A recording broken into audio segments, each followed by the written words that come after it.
Same to same ऐसा ही questions पूछे जाएंगे मैकेनिक्स ऑफ मटेरियल के सब्जेक्ट में। तो फाइनली आज का वीडियो वैसे लोग के लिए बहुत ही इंफॉर्मेटिव होने वाली है जो भी लोग SBTEB हार polytechnic third semester civil branch के स्टूडेंट हैं, क्योंकि इस वीडियो के माध्यम से आप सभी लोगों को सिलेक्टेड क्वेश्चन बताने वाले हैं। ये आप लोग का थर्ड पेपर है। इसके पहले आप लोग 2 पेपर का एग्जाम दे चुके हैं। तो चलिए देख लेते हैं आखिर कौन कौन से क्वेश्चन से जो आपके एग्जाम में पूछे जाएंगे।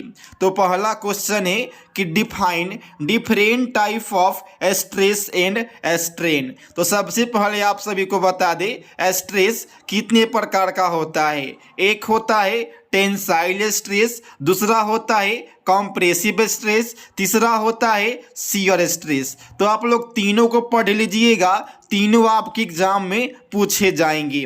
अगला क्वेश्चन है स्ट्रेन। तो स्ट्रेन क्या होता है, ये भी 3 टाइप का होता है। और स्ट्रेन क्या होता है, तो change in length to the original length. और जो आपका स्ट्रेस है ये क्या होता है, the internal resisting force set off per unit cross sectional area, वही होता है स्ट्रेस। तो आप लोग स्ट्रेस और स्ट्रेन को पढ़ लीजिएगा, एक क्वेश्चन आपके एग्जाम में बिल्कुल पूछा जाएगा। एक और क्वेश्चन आप लोग पढ़ लीजिएगा, what is Hooke's law. Hooke's law भी आपके एग्जाम में अब की बार पूछा जाएगा। अगला क्वेश्चन है what do you mean by thermal stress and thermal strain. तो देखिए थर्मल स्ट्रेस क्या है, जब किसी बॉडी में टेम्परेचर डिफरेंस के कारण जब स्ट्रेस इंड्यूस्ड होगा वही होता है थर्मल स्ट्रेस या थर्मल स्ट्रेन। आप लोग इसको अच्छे से पढ़ लीजिएगा इस टॉपिक को।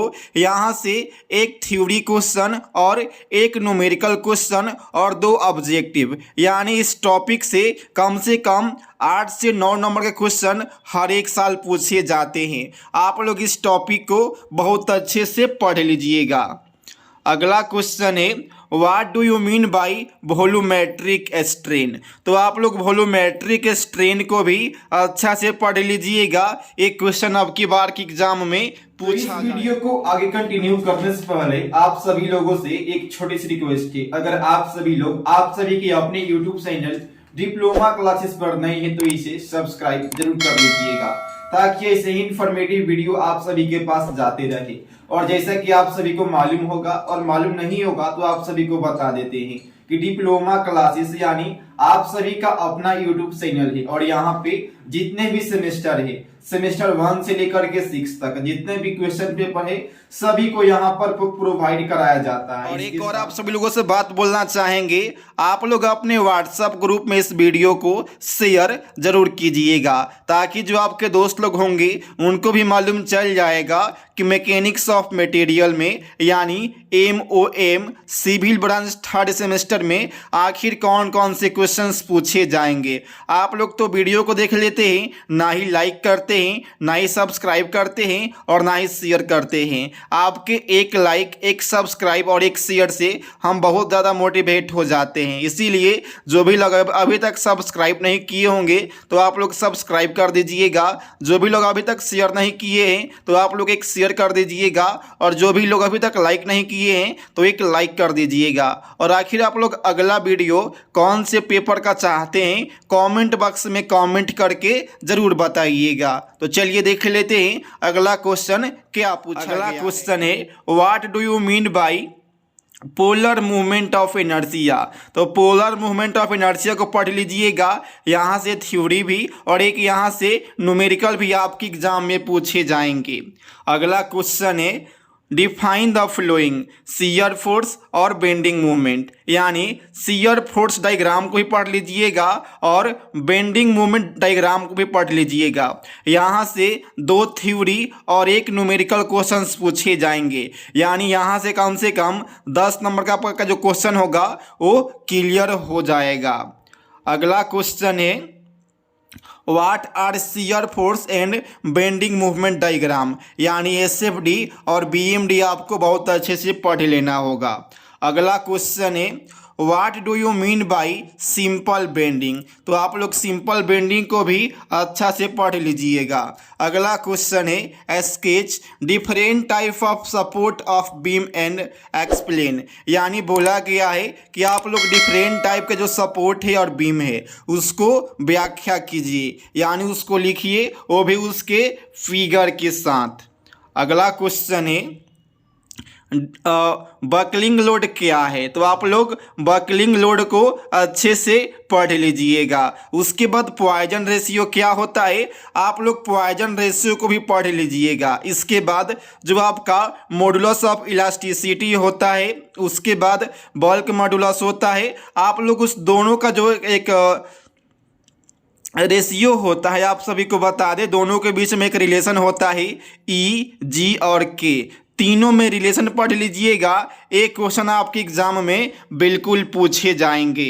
अगला क्वेश्चन है कॉलम। देखिए कॉलम से भी क्वेश्चंस पूछे जाते हैं, तो आप लोग इस क्वेश्चन को बहुत अच्छे से पढ़ लीजिएगा। तो ये रहा ग्रुप बी का क्वेश्चन हो गया। अब चलिए देख लेते हैं ग्रुप सी में आखिर किस लेवल से क्वेश्चंस पूछे जाएंगे। ग्रुप सी का जितना भी क्वेश्चन होगा सभी के सभी न्यूमेरिकल वाला होगा। तो ये जो क्वेश्चन है आप लोग यहाँ पर देख सकते हैं, बोला गया है आप सभी को इसमें calculate the stress induced in the rail when temperature is, यानी यह थर्मल स्ट्रेस स्ट्रेन से रिलेटेड क्वेश्चन है। तो इसका एल का मान दे दिया गया है, इसके बाद जो इसका टेम्परेचर है उसको दे दिया गया है। तो सबसे पहले आप सभी को न्यूमेरिकल नहीं आता है तो सबसे पहले आपको सॉल्यूशन लिख देना होगा, उसके नीचे गिवन डाटा लिख देना होगा, और यहाँ पर बोल दिया गया है स्ट्रेस, तो स्ट्रेस का डिफिनीशन लिख दीजिएगा बस, और एक फिगर ड्रॉ कर दीजिएगा। अगर आपको न्यूमेरिकल समझ में नहीं आता है तो आप लोग इतना कर दीजिएगा, आपको 6 नंबर में से 3 नंबर आराम से मिल जाएगा। अगला क्वेश्चन है देखिए, और अगला क्वेश्चन भी न्यूमेरिकल ही है। उसके अगला क्वेश्चन क्या है, find the movement of inertia of an angle section 120/20 × 20 mm about the 2 principal axis passing through the centre of gravity. आप लोग इसको भी बहुत अच्छे से देख लीजिएगा। अगला क्वेश्चन है, और एक क्वेश्चन है आई सेक्शन से। आई सेक्शन को भी आप लोग देख लीजिएगा, वहाँ से क्वेश्चंस पूछे जाएंगे। तो बस यही कुछ क्वेश्चन से जो आप लोग के एग्जाम में अब की बार पूछे जाएंगे, क्योंकि आप सभी को मालूम होगा कि ऑड और इवन करके क्वेश्चंस पूछे जाते हैं। तो इसके पहले का जो क्वेश्चन पेपर है वो नहीं है, उसके पहले वाला क्वेश्चन पेपर है। तो उसके पहले वाला क्वेश्चन आपके एग्जाम में बिल्कुल पूछे जाएंगे। तो अगर किसी को पेपर चाहिए होगा तो आप सभी लोग इंस्टाग्राम पर मैसेज कीजिएगा, आपके पास इस क्वेश्चन पेपर को शेयर कर देंगे। इसके साथ साथ तो इसका ऑब्जेक्टिव क्वेश्चन है, आप लोग इसको भी देख लीजिएगा, और देखने के बाद इसको रट लीजिएगा। जैसे कि यहाँ पर पूछा गया है the material which exhibit the same elastic properties in all direction at a point are called, यानी वैसे पदार्थ जो किसी बिंदु पर सभी दिशाओं में समान लोचदार या नमनीय गुणों को प्रदर्शित करता है डैश कहलाते हैं। तो क्या कहलाता है आप सभी को बता दे, उसको हम लोग आइसोट्रॉपिक बोलते हैं, यानी इसका करेक्ट आंसर ऑप्शन सी हो जाएगा। वैसे ही अगला क्वेश्चन पूछा गया है the ratio of modulus young modulus two the bulk modulus of a material having Poisson ratio 0.25। तो आप सभी को बता दें इसका करेक्ट आंसर 2/3 हो जाएगा। इसी प्रकार से टोटली इसमें ऑब्जेक्टिव प्लस ऑब्जेक्टिव क्वेश्चन दिए गए हैं, आप लोग इस क्वेश्चन को ले लीजिएगा और इसको अच्छे से आप लोग सॉल्व कर दीजिएगा, क्योंकि इसी क्वेश्चन पेपर में से आपके एग्जाम में मैक्सिमम क्वेश्चंस पूछे जाएंगे। तो इस वीडियो में इतना ही, मिलते हैं अगले वीडियो में, तब तक के लिए थैंक यू और आपके एग्ज़ाम के लिए बेस्ट ऑफ लक।